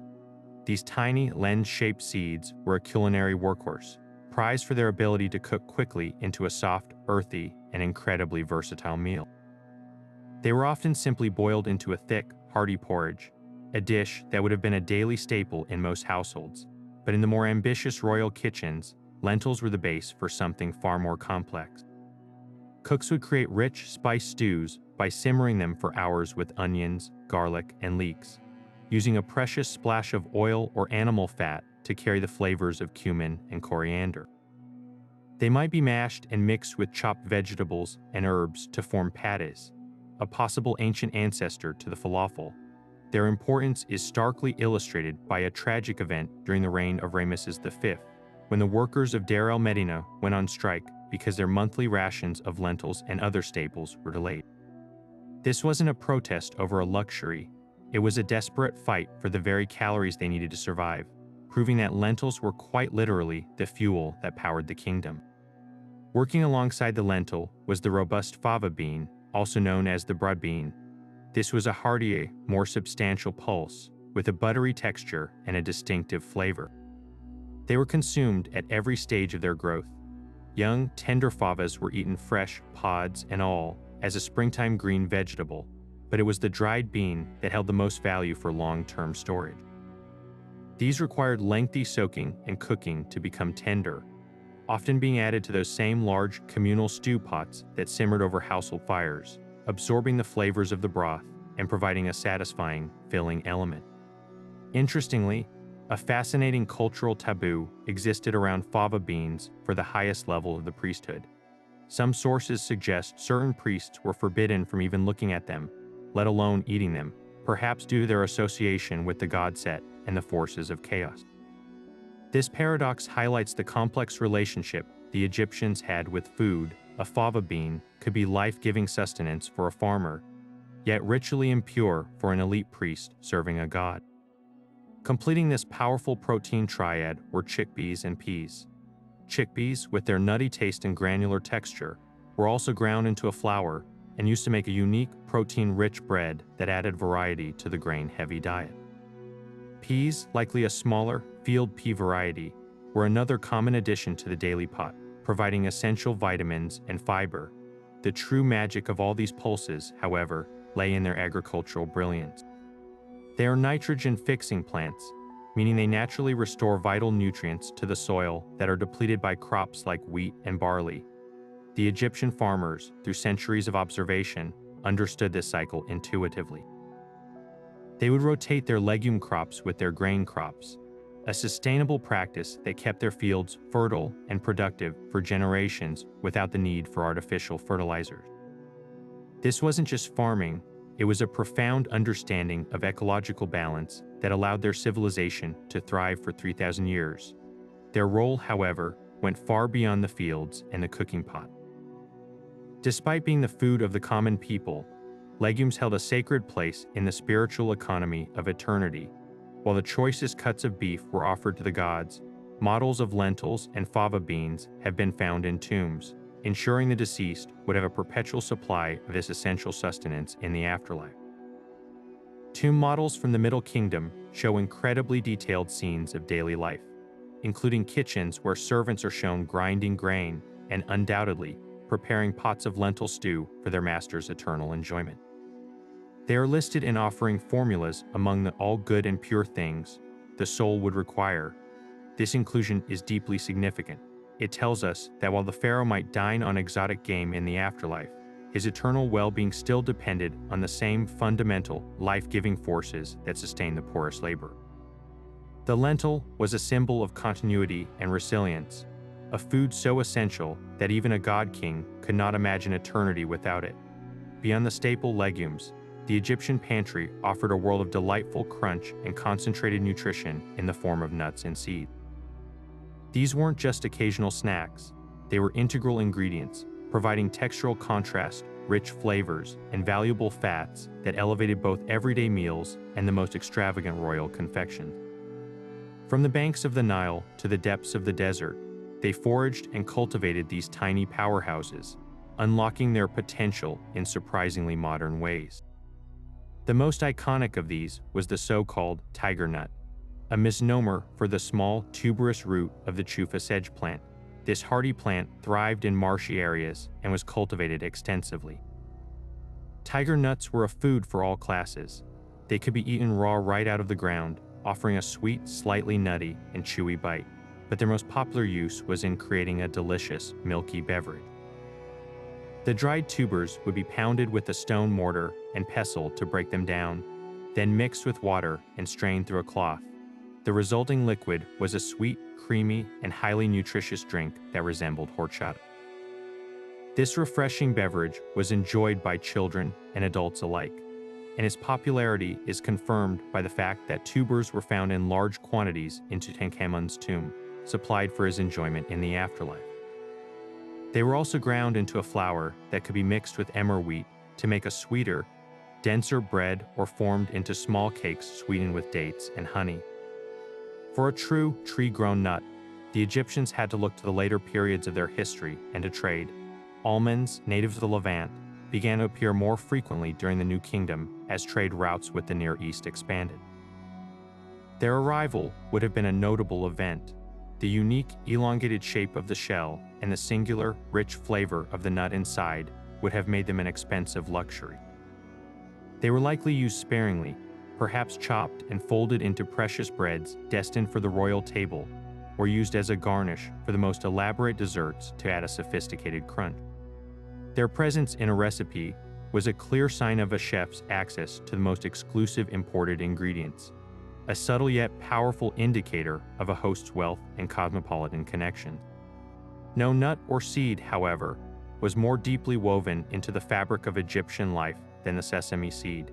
Introduced from Mesopotamia, sesame was fully embraced and became a cornerstone of their cuisine. The tiny, flat seeds were baked directly into bread, providing a wonderful nutty flavor and a pleasant crunch in every bite, but their greatest value was unlocked through pressing. Sesame seeds were crushed to produce a high-quality, stable oil that was prized for cooking and dressing salads. The leftover seed cake, after the oil was extracted, could be used as a nutritious animal feed or even consumed by people, ensuring nothing was wasted. Sesame was also used to make a sweet confection similar to halva, by grinding the seeds into a paste and mixing it with honey. This rich, crumbly treat was likely a special occasion food, an ancient precursor to many modern desserts. Perhaps the most spiritually significant seed came from the revered blue lotus flower. This beautiful aquatic plant was not just a national symbol, it was deeply associated with the sun god Ra and the concept of creation and rebirth, as its flowers close at night and reopen with the morning sun. The seeds from the lotus pod were harvested and consumed, but they also held a unique property. While the debate continues among historians, some evidence suggests the Egyptians were aware of the lotus flower's mild psychoactive properties. It's possible that lotus seeds were used in very specific religious or ritual contexts to induce a mild trance state, facilitating a closer connection to the gods during certain ceremonies. Beyond this esoteric use, the seeds were also simply eaten as a food source, roasted or ground, adding another layer of meaning to this already sacred plant. From the practical to the sacred, nuts and seeds provided essential variety. They were the original convenience food, portable, energy-dense, and non-perishable. A worker in the fields could carry a pouch of roasted tiger nuts to sustain them through a long day of labor. A soldier on campaign might have a ration of sesame seed cakes in his pack. In the royal kitchen, they were the finishing touches that demonstrated a chef's artistry, a sprinkling of sesame on a loaf of bread, a garnish of crushed almonds on a honey cake, or a lotus seed incorporated into a ritual offering. These small, crunchy additions were a testament to the Egyptian talent for utilizing every gift their environment offered, transforming simple ingredients into a complex and satisfying culinary tapestry. Yet for all the sophistication of their homegrown ingredients, the ultimate measure of a pharaoh's power was not what he could cultivate within Egypt's borders, but what he could summon from beyond them. The most coveted treasures on the royal table were those that whispered of distant lands, perilous journeys, and diplomatic triumphs. These exotic imports were far more than mere foodstuffs. They were edible proof of Egypt's colossal influence, a tangible taste of the pharaoh's reach across the known world. Imagine the scene at a state banquet as servants processed in with a new delicacy. The guests would lean in not just for the aroma, but for the story. A humble clay jar might hold olive oil, but not just any oil. This was the finest from Crete or Canaan. Its distinctively fruity, peppery flavor utterly unlike the robust linseed or nutty sesame oils of the Nile Valley. To drizzle this precious liquid over a dish was to anoint it with prestige itself. Each drop represented a fleet of ships braving the Mediterranean, a complex web of trade agreements with foreign princes, and the immense wealth required to acquire such a luxury. Similarly, the rich aromatic scent of cedar oil from the forests of Lebanon would have filled the hall when unguent jars were opened.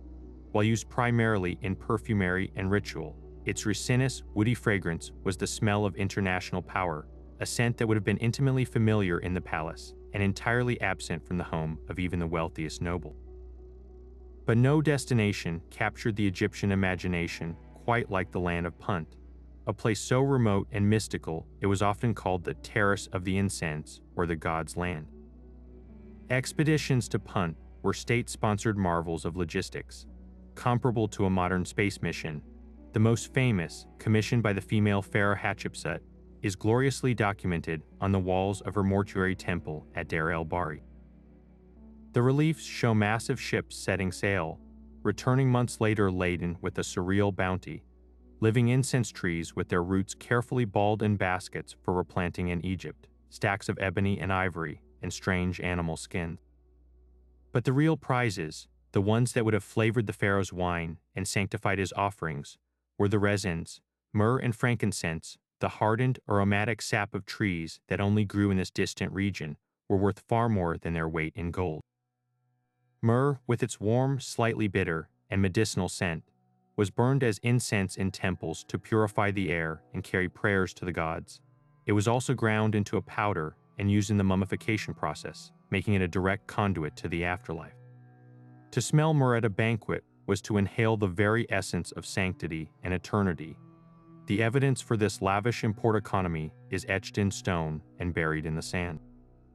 Temple walls are covered with reliefs of foreign tribute bearers, their distinct hairstyles and clothing marking them as Hittites, Nubians, or Libyans, presenting their gifts to the enthroned pharaoh. These were not simple trade goods, they were symbolic submissions acknowledging his dominance. Even more direct proof comes from the tombs themselves. Archaeological excavations have unearthed the actual containers that held these precious commodities.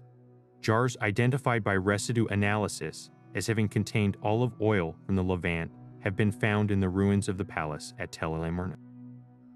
Pottery vessels from Crete, Cyprus, and Canaan litter archaeological sites, showing the extent of this international trade network. Perhaps most poignant are the simple clay jars, still bearing the fingerprints of the ancient artisans who made them, and the hieratic inscriptions on their shoulders that act as ancient shipping labels. Fine oil of the Western Oasis, or year 15, product of the estate of the Aten. These humble containers were the caskets for kingly luxuries, and their presence in a tomb guaranteed the deceased would enjoy these rare delicacies for all eternity. This relentless pursuit of the exotic reveals a profound truth about the pharaoh's power. His authority was measured not just in the grain silos of the Nile, but in the scent of Lebanese cedar, the taste of Aegean olive oil, and the sacred smoke of Puntite myrrh wafting through his halls. To serve these items was to perform a kind of culinary magic, transforming a meal into a map. Each flavor was a destination, each aroma a journey. It was a powerful, multisensory performance designed to impress upon every guest that the man at the head of the table was no mere mortal king. He was a global force, a divine ruler whose appetite could reshape geography and command the treasures of the entire world to appear before him. However, knowing the ingredients is only half the story. To truly understand the pharaoh's table, we must step inside the royal kitchen itself, a place of heat, smoke, and astonishing culinary ingenuity. This was not a primitive workspace, it was a highly organized laboratory of flavor, where chefs employed a sophisticated array of techniques to transform raw ingredients into masterpieces. Their toolkit, revealed to us through archaeology, was both elegantly simple and brilliantly effective, built around a deep understanding of heat, stone, and clay. The most fundamental and versatile piece of equipment was the humble clay pot. Egyptian potters produced a staggering variety of shapes and sizes, each with a specific culinary purpose. The workhorse of the kitchen was the wide-mouthed, round-based cooking pot. perfectly designed to sit stable in the embers of a fire or on a makeshift stand of stones. These pots were the vessels for the stews and porridges that formed the basis of the daily diet. Meat, legumes, and vegetables would be simmered for hours with water, oil, and spices, the unglazed clay allowing for a slow, even evaporation that concentrated the flavors into a rich, hearty broth. For baking, they used taller, narrower jars. A fire would be lit inside the jar to heat the clay walls. The embers would then be raked out, and the dough would be slapped directly onto the hot interior surface, cooking quickly into a flatbread. This simple, efficient technology was the ancient equivalent of a convection oven, and examples of these baking jars have been found in their thousands at sites like Deir el-Medina. For larger-scale roasting, especially for the grand banquets, open fires and spits were essential. Tomb paintings vividly depict this process, showing whole sides of beef or entire gazelles skewered on long metal rods, slowly turning over crackling flames. Kitchen servants would stand by, diligently basting the roasting meat with precious oils and spices to keep it moist and develop a flavorful, caramelized crust. The heat could also be contained within a clay oven, or tanner, a beehive-shaped structure that provided a more controlled, enclosed environment for roasting fowl or baking larger loaves of bread. The air inside these ovens would shimmer with heat, the scent of baking bread and roasting meat mingling into an irresistible aroma that announced a feast was underway. Before any cooking could begin, however, there was the essential, back-breaking work of preparation. The grinding of grain into flour was a daily ritual performed by women using saddle querns. This was a two-part tool, a large, flat, slightly concave stone slab, and a smaller, handheld rubbing stone. The miller would kneel before the quern, placing the grain on the slab and grinding it by pushing the handstone back and forth with a rocking motion. This was incredibly labor-intensive and produced a coarse, whole grain flour full of tiny, gritty fragments of quartz from the stone itself, a fact attested to by the severely worn teeth found on many mummies. For grinding smaller quantities of spices, herbs, or nuts, they used mortars and pestles carved from hard stone like basalt or granite. The rhythmic pounding of cumin seeds, coriander, or dried dates would have been a familiar sound in any kitchen, releasing the volatile oils and complex aromas that defined Egyptian cuisine. Beyond the fire and the grindstone, Egyptian chefs displayed a remarkable talent for preservation and preparation that belies their ancient label. They were masters of salting and drying fish on a massive scale to create a stable protein source that could be traded across the kingdom. Fruits like dates, figs, and grapes were laid out in the relentless sun to desiccate, concentrating their sugars into nature's candy, which could be stored for years.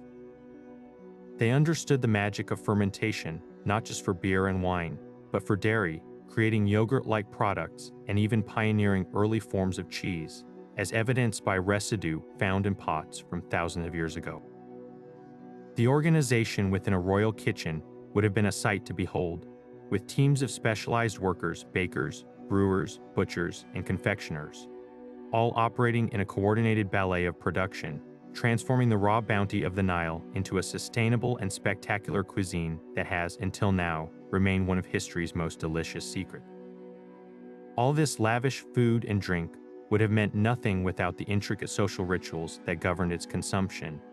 A Pharaoh's banquet was a meticulously choreographed performance of power, where every single detail, from where you sat to what you ate from, was a deliberate act of communication, reinforcing the divine hierarchy of the state.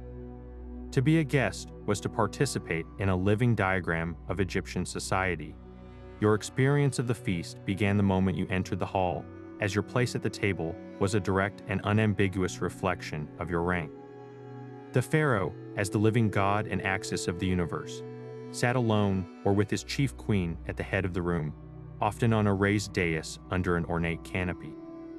The most powerful officials, the vizier, the high priest of Ammon, and key generals were granted the coveted seats closest to the king. As the rows extended outward, so did the diminishing status of the guests, with lesser nobles, scribes, and finally honored foreign delegates seated at the greatest physical distance from the divine presence. This spatial arrangement was a constant, silent reminder of the court's pecking order. Your proximity to power was quite literally measured in feet and inches. Once seated, you wouldn't find a china plate or a golden platter waiting for you, at least not in the way we imagine. While the wealthy certainly owned exquisite dishware of faience, alabaster, and even gold for ceremonial purposes, the most common and practical plate was a simple, large, flat loaf of stale bread. This ingenious practice served multiple purposes. The thick, dense bread was perfect for sopping up rich stews and gravies, and its porous nature would absorb the juices from roasted meats. After the meal, this now supersaturated and flavorful bread plate could itself be eaten, completing the cycle with their waste, or given to servants or animals. For the less affluent, this was the standard practice, but even at a royal banquet, it might be used for certain messy courses. Cups, however, were a different matter.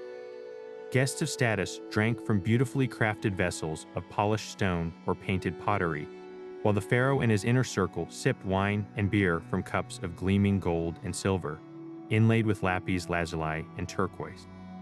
The atmosphere was far from a silent, formal affair. The air would have been filled with the melodic sounds of harps, lutes, and double flutes, accompanied by the rhythmic shaking of sistrums and the beat of tambourines. Musicians, often women, provided a continuous backdrop of sound meant to soothe the spirit and please the senses. This auditory elegance was matched by a dazzling visual spectacle. Graceful dancers, their bodies adorned with delicate beaded nets and garlands of flowers, would perform intricate routines, their movements telling stories of gods and goddesses, or simply evoking the joy and abundance of the occasion. Acrobats and jugglers might also perform, their agility adding an element of excitement and wonder to the proceedings. This multi-sensory entertainment was not merely for amusement. It was a display of the pharaoh's ability to command beauty and talent, creating an environment of perfected luxury that mirrored the harmonious order of the cosmos itself. Orchestrating this seamless experience was an army of silent, efficient servants. Young men and women, often children of nobles sent to court for their education, moved through the crowd with practiced grace. They were the invisible gears of the machine, ensuring no golden cup ever ran dry, and that platters of food were replenished the instant they began to empty. A wave of the hand or a mere glance from a guest would bring a servant immediately to their side. These attendants were chosen for their discretion and beauty, becoming themselves living decorations and symbols of the palace's refinement.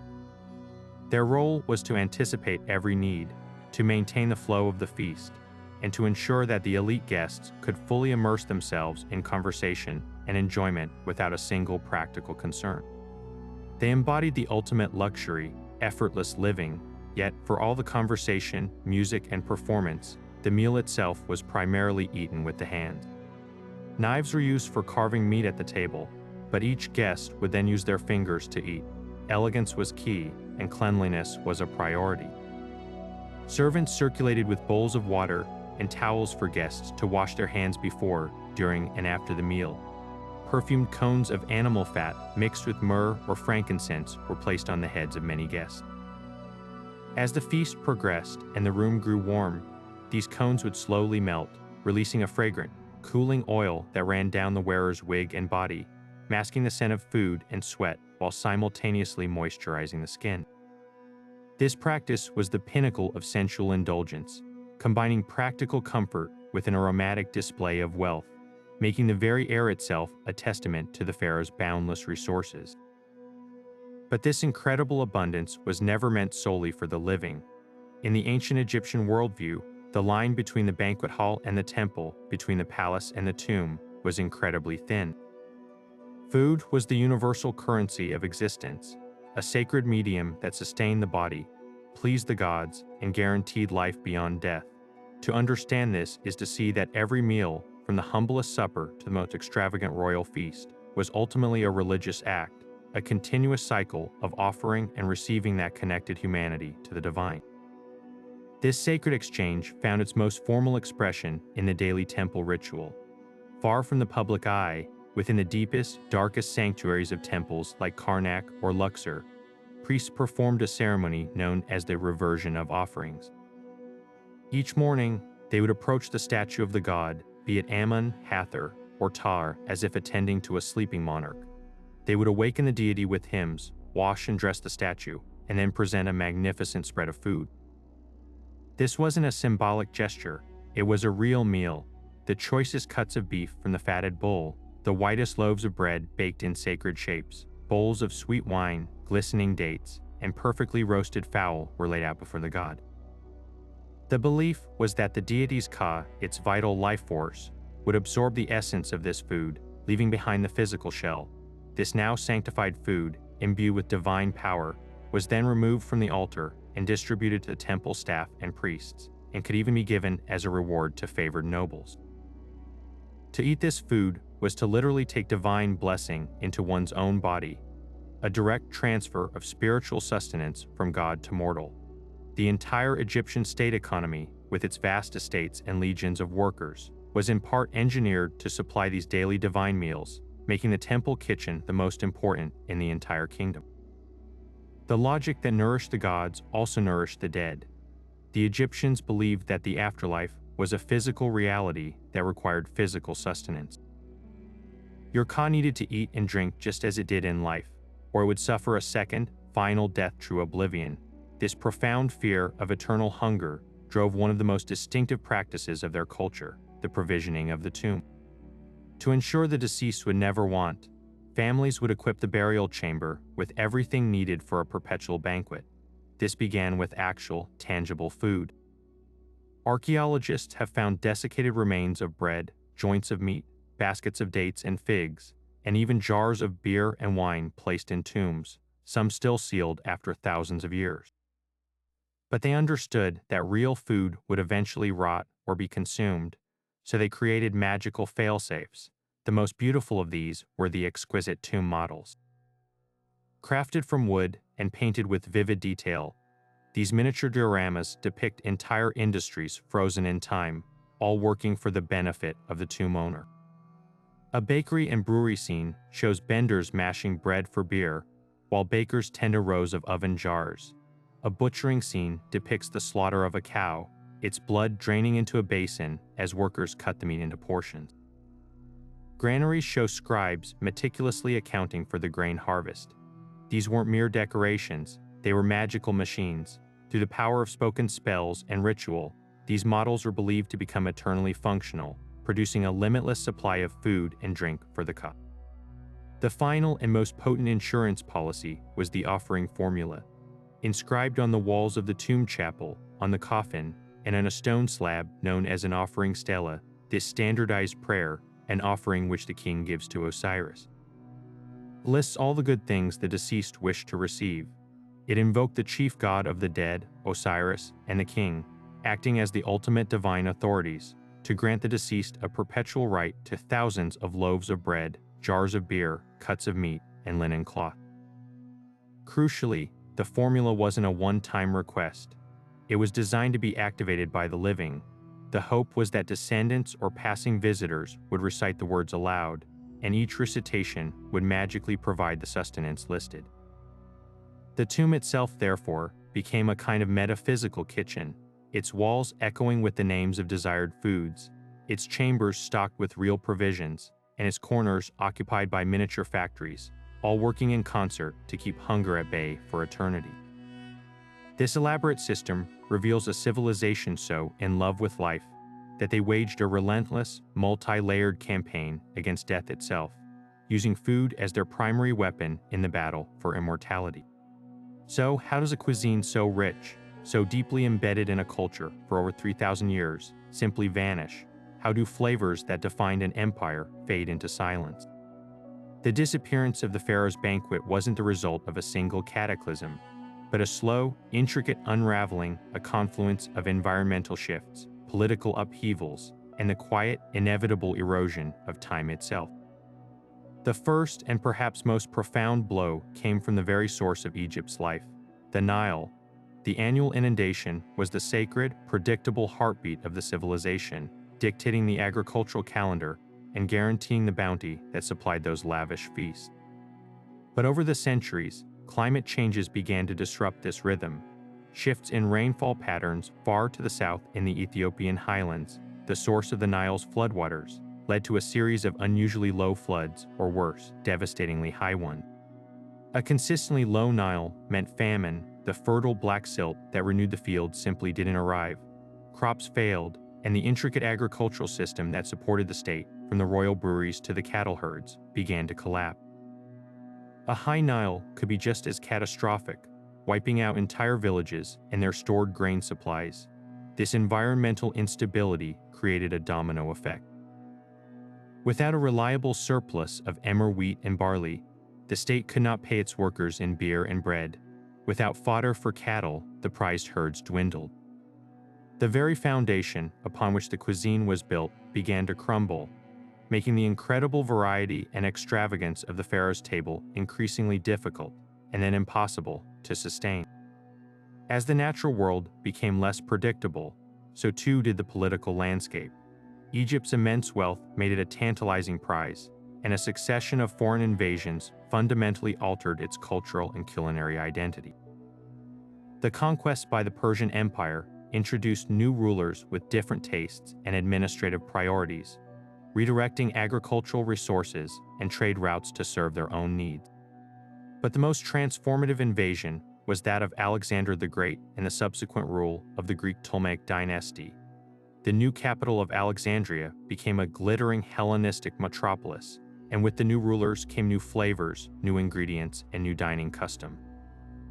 The Greek Symposium, with its focus on wine and philosophical discussion, began to influence elite dining habits. More importantly, the new regime prioritized the cultivation of crops that were profitable for export, like grapes for wine, potentially at the expense of the traditional staples like emmer wheat. The old ways of eating, so deeply tied to the pharaoh's divine role, began to seem outdated in the face of a new, globalized world. The final, definitive break came with the absorption of Egypt into the Roman Empire. Rome treated Egypt as its personal breadbasket, an agricultural engine to be ruthlessly optimized for the benefit of the eternal city. This was the death knell for ancient Egyptian cuisine. Vast estates were consolidated and converted to grow enormous quantities of common bread wheat, more productive and less labor-intensive grain than emmer, to feed the masses of Rome. The unique, nutty-flavored emmer wheat, the very soul of Egyptian bread and beer for millennia, was gradually abandoned in favor of this bland, industrial-scale crop. The Romans also standardized weights, measures, and agricultural practices, systematically dismantling the local, ritualized foodways that had persisted for centuries. The intricate connection between food, the gods, and the pharaoh, the spiritual core of the cuisine, was severed. Food became a commodity, not a covenant. Yet, the most silent and insidious thief was simply the passage of time. Culinary knowledge, especially in an era before written recipes, is an oral tradition passed down from master baker to apprentice, from mother to daughter. As the old religions faded with the rise of Christianity and later Islam, the sacred reasons for shaping bread like a falcon or avoiding certain fish lost their meaning. The specific fermentation techniques for the pharaoh's special brews, the precise blend of spices for a sacred stew, the know-how to process tiger nuts for that sweet milk, these were not written down. They lived in the hands and the memories of the people. When social structures fractured, when cities were abandoned, when generations failed to pass on this intimate knowledge, these techniques vanished forever. Ingredients, too, disappeared. Certain breeds of cattle, specific varieties of grapes cultivated for the Delta's finest vintages, and unique desert herbs foraged for the royal table were simply lost, their flavors fading from memory as agricultural focus narrowed to a handful of reliable staples.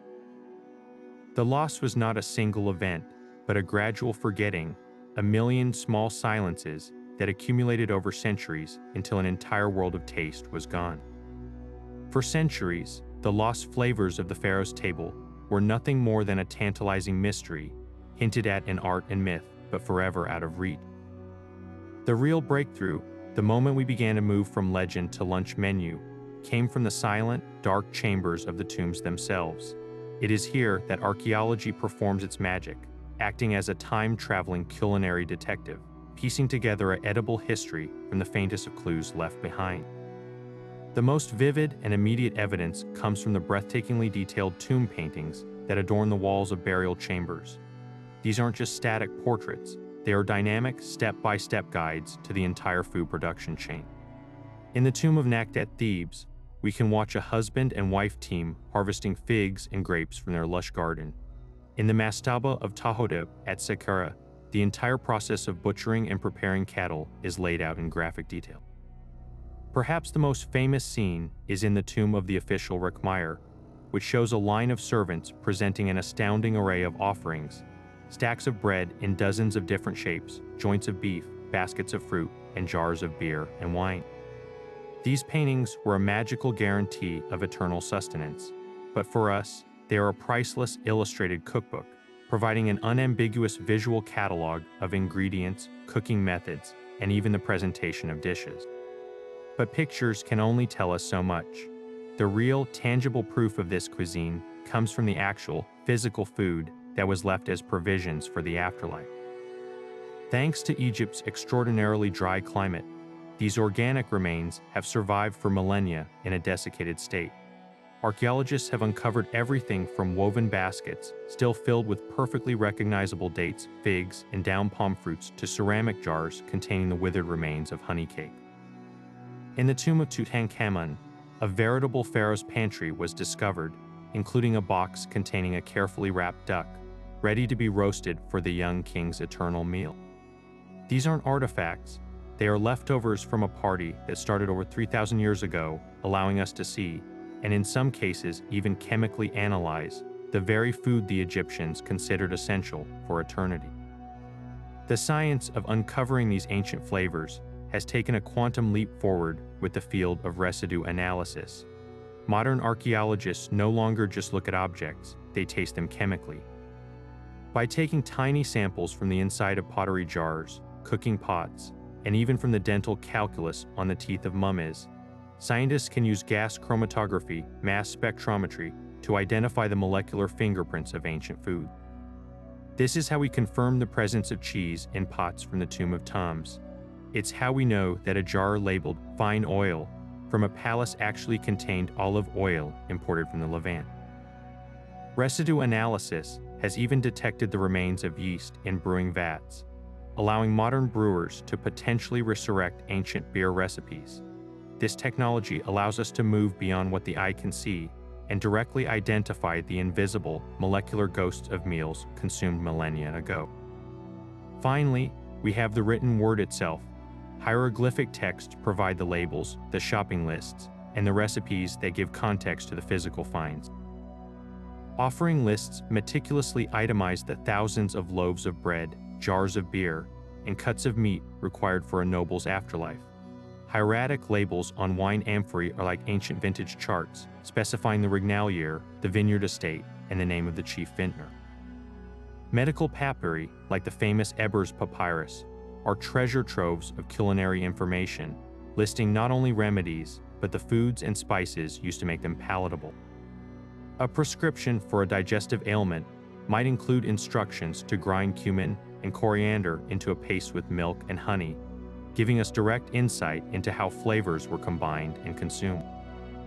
This multidisciplinary approach, combining art, artifact, chemistry, and text, allows us to do more than just list ingredients. It lets us reconstruct an entire culinary philosophy. By seeing the same types of bread depicted in art, found desiccated in a tomb, and mentioned in an offering formula, we understand its profound cultural importance. By finding a residue of imported olive oil in a Canaanite jar with a hieratic label, we can trace the vast economic networks that supplied the royal kitchen. Each piece of evidence is a single strand, but when woven together, they form a rich and vibrant tapestry that shows us not just what was on the plate, but the immense cultural, economic, and spiritual effort it took to put it there. Now, imagine taking all of these clues of the tomb paintings, the charred remains, the residue in jars, and actually trying to cook with them. This is the incredible challenge a small group of dedicated historians, archaeologists, and adventure chefs have taken on, embarking on a culinary mission to resurrect flavors that haven't been tasted in millennia. Their goal isn't just academic curiosity, It's to bridge a 3,000-year gap and experience, just for a moment, what it was truly like to dine in the age of the pharaohs. The first and most formidable hurdle is the stark reality that the ancient Egyptians left behind no detailed cookbooks. We have medical texts, administrative lists, and offering menus, but nothing that says, take 1 part coriander, 2 parts cumin, and roast your duck for precisely this long. The modern recreator must become a culinary detective, cross-referencing multiple sources to reverse engineer a plausible recipe. They might start with a tomb scene showing a duck being spit roasted, combine that with a medical papyrus that prescribes a salve of cumin and honey for a wound, and then look at an offering list that include both duck and honey cake. The resulting experiment becomes a spit-roasted duck basted with honey and crushed cumin. It's an educated guess, a best-fit scenario based on the evidence, but it's the closest we can possibly get. Then comes the ingredient dilemma. Many of the core components simply don't exist in their original form anymore. The most significant loss is the grain. Our modern bread wheat is a completely different plant from the ancient emmer wheat that was the absolute foundation of their diet. Emmer has a tougher husk, a richer, nuttier flavor, and a different gluten structure. To be truly authentic, recreators must seek out heirloom growers who are reviving these ancient grains, a niche and expensive endeavor. The same goes for the specific breeds of animals. The fatted cattle and the specific variety of Nile perch the Egyptians prized are largely gone, replaced by centuries of selective breeding. Even something as simple as a cucumber or a radish has been dramatically altered by modern agriculture, tasting far milder and less complex than their ancient ancestors would have. Perhaps the most fascinating and divisive aspect of these recreations is the confrontation with ancient textures and flavors that defy modern expectation. We are conditioned to expect a certain taste profile familiar, pleasing, and often sweet or savory. Ancient Egyptian cuisine, however, operated on a different spectrum. Their bread, made from that whole grain emmer flour and stone ground, would have been incredibly dense, chewy, and gritty from tiny fragments of the grinding stone. It's a texture that would be startling, even unpleasant, to a modern palate used to soft, pre-sliced loaves. Their beer, thick and porridge-like, would be consumed with a spoon and likely had a sour, tangy profile more akin to a fermented health drink than a crisp modern lager. And the pervasive use of resins, like the piney flavor of terebinth resin used to seal wine jars, would impart a distinct turpentine-like note that we would find challenging and strange. To taste these recreations is to understand that their concept of delicious was fundamentally different from our own. Despite these challenges, the results of these experiments are nothing short of magical. When a historian like Dr. Serena Love or a chef partnered with an Egyptologist like the team behind the British Museum's A Taste of Ancient Egypt event finally sits down to taste their creation, it's more than a meal, it's a moment of profound connection. The act of chewing on a piece of dukkha spiced bread, tasting the earthy cumin and the nutty sesame, and knowing that a worker building the Great Pyramid might have tasted something very similar, is a powerful form of time travel. It transforms history from a series of abstract facts in a book into a tangible sensory experience. You're not just learning about their diet, you're understanding their sustenance, their energy, their daily life on a visceral level. These modern taste tests also serve a crucial purpose in challenging our long-held assumptions. For decades, the standard interpretation was that ancient Egyptian food was simple, monotonous, and bland.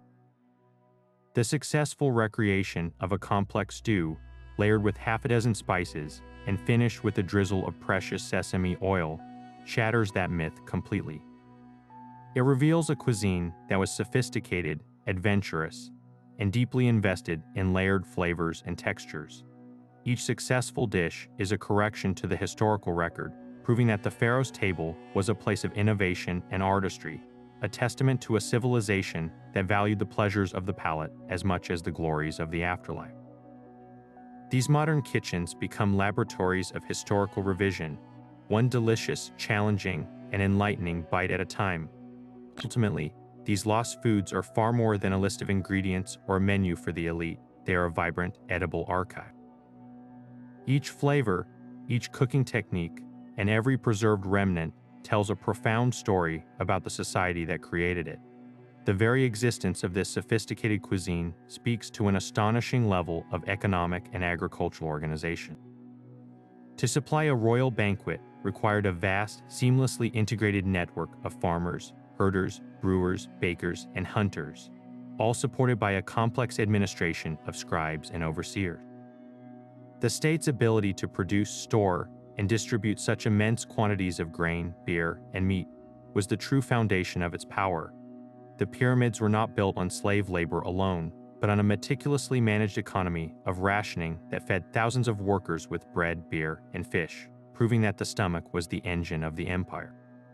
This was a civilization that understood its stability was directly tied to its ability to feed its people, from the humblest laborer to the god-king himself. The spices on the pharaoh's plate also draw a map of ancient globalism, revealing trade networks that stretched across the known world. A sprinkle of cinnamon was not just a flavor, it was the end point of an epic journey.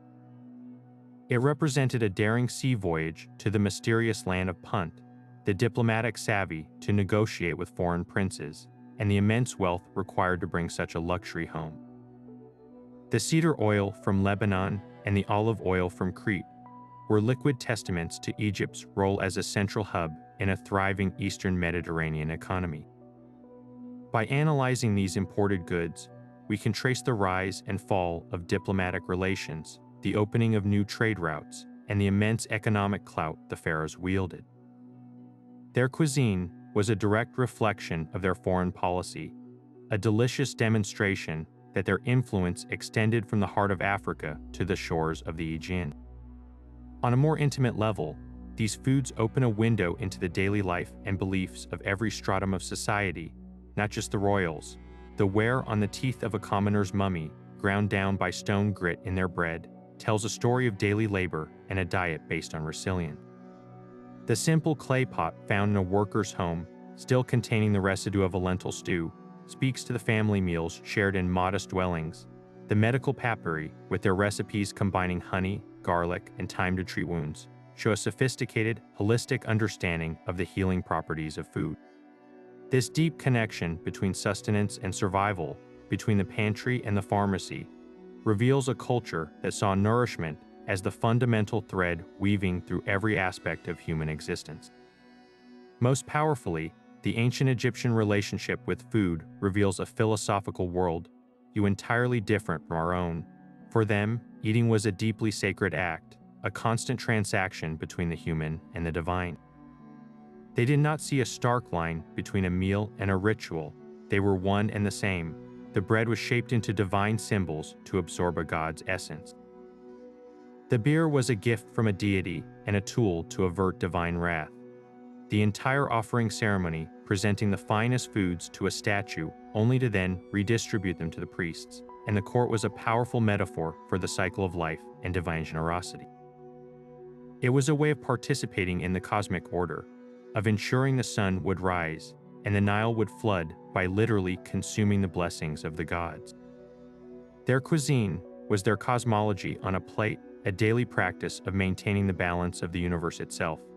In the end, the story of these lost foods is a poignant reminder of what truly defines a civilization. We often measure ancient cultures by their monuments, their pyramids, temples, and golden treasures. But these are the endpoints of human endeavor, the final, frozen expressions of power. The food, however, is the story of the journey itself. It is the soil tilled by the farmer, the yeast nurtured by the brewer, the spice carried by the trader, and the recipe passed down from mother to daughter. By rediscovering these flavors, we are not just learning what was on the menu. We are understanding the ingenuity, the faith, the economics, and the daily hopes of a people who, thousands of years later, still have something to teach us about the profound, unifying power of a shared meal. So we've journeyed from the bustling royal kitchens to the silent, sacred tombs. And what emerges is a picture of a cuisine of breathtaking diversity and profound sophistication. This wasn't just about filling stomachs. It was a multi-sensory symphony of power, faith, and artistry. The Pharaoh's table was a map of the known world, offering everything from the earthy, gritty bread baked in the shape of gods to the exotic, aromatic whisper of cinnamon from a land so distant it was almost mythical. It was a balance of the humble and the heavenly nutritious lentil stews that sustained the workers who built an empire, and honey-infused wines so precious they were reserved for communion with the divine. Every bite and every sip was layered with meaning, a complex language of flavor that spoke of agricultural genius, economic might, and a spiritual belief that saw food as the very bridge between humanity and the gods. What this incredible journey reminds us is that food is one of the most intimate and powerful links we have to the past. We can stand in awe before a pyramid, but we can never truly know the weight of the stone a worker felt. We can marvel at a golden mask, but we can't feel the same reverence a priest felt placing it upon a statue. Yet we all know the comfort of a warm loaf of bread, the refreshing crunch of a cucumber, the rich savor of a slow-cooked stew. These are universal human experiences. When we learn that an ancient Egyptian family shared a meal of fish and bread by the Nile, or that a pharaoh savored a date cake sweetened with honey, we're not just learning history, we're recognizing a shared humanity. We are connected to them across 3,000 years by the most fundamental of human needs and pleasures. Their menus, etched in stone and preserved in tombs, are an invitation to remember that history is not just about kings and conquests. It's about people, their daily lives, their ingenuity, and their desire to create something beautiful and meaningful to sustain both body and soul. Now, I want you to take a moment and truly imagine it. Close your eyes if you like. Picture yourself at that lavish banquet. The air is warm and scented with roasting duck and the faint, sacred smoke of myrrh. A servant offers you a golden cup. You take a sip. It's not the crisp wine we know today, but something richer, more complex, tinged with the piney resin of the jar that held it. You reach for a piece of bread, but it's not soft and white. It's dense, hearty, with a nutty flavor from the ancient emmer wheat and a slight grit from the stone corn that ground it. You taste a stew, simmered for hours with onions, garlic, and a generous hand of cumin and coriander, each flavor distinct and vibrant. This is the true magic of this exploration. It allows us to momentarily step out of our time and into theirs, to taste the world as they did, and in doing so, to understand them not as distant, mysterious figures, but as people who, like us, found joy, comfort, and meaning in the simple, profound act of sharing a meal. The story of these lost flavors is a testament to human creativity and a poignant reminder of how much can be forgotten. But thanks to the work of dedicated archaeologists and historians, these culinary secrets are being rediscovered, one fragment at a time. It's a conversation that's still unfolding, and I'd love for you to be a part of it. Let me know in the comments below if you could travel back in time and taste one thing from a Pharaoh's banquet. What would it be? The honey wine, the spit roasted duck crusted with cinnamon, or would you be brave and try the rich, porridge-like beer? If you enjoyed this deep dive into history's pantry, make sure to give this video a like and subscribe to the channel for more journeys into the forgotten corners of our past. And please, share this video with a friend you think would love to talk about ancient food, because the best discoveries are always made when we explore together.